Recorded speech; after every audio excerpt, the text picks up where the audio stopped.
Ito po yung tinatawag na calcite or tinatawag ng karamihan na mga antingero. Ito isang santo ara.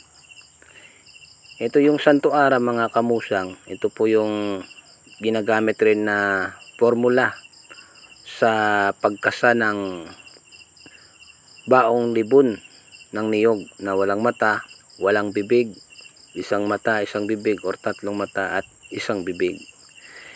Kinakarga rin po ito sa mga langisan or sa mga habak.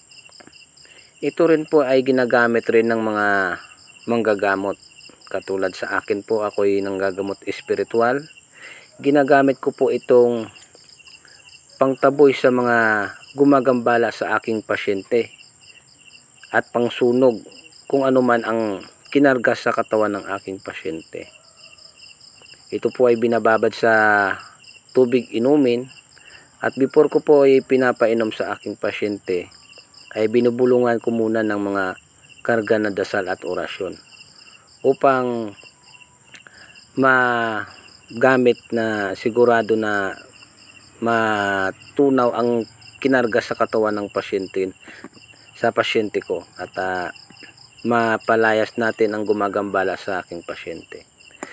Mainam rin po ito sa mga nagtatangan sa mga mutya na hindi po nadasalan yung mga gamit nila, mapamutya man or anting-anting, medalyon or anuman. Maganda po itong ibabad sa tubig kasama yung mga anting-anting, agimat or mutya. Ito po ay nagbibigay ng kalakasan, enerhiya sa mga mutya na nakahigop ng mga negative energy sa ating katawan. Hinihigop rin po ng santo ara ang mga negatibo sa nahigop ng mga mutya sa ating katawan. Ito yung tinatawag na santo ara or calcite kung tawagin. Maraming salamat po sa lahat-lahat mga kamusang. Mapagpalang gabi po sa lahat-lahat.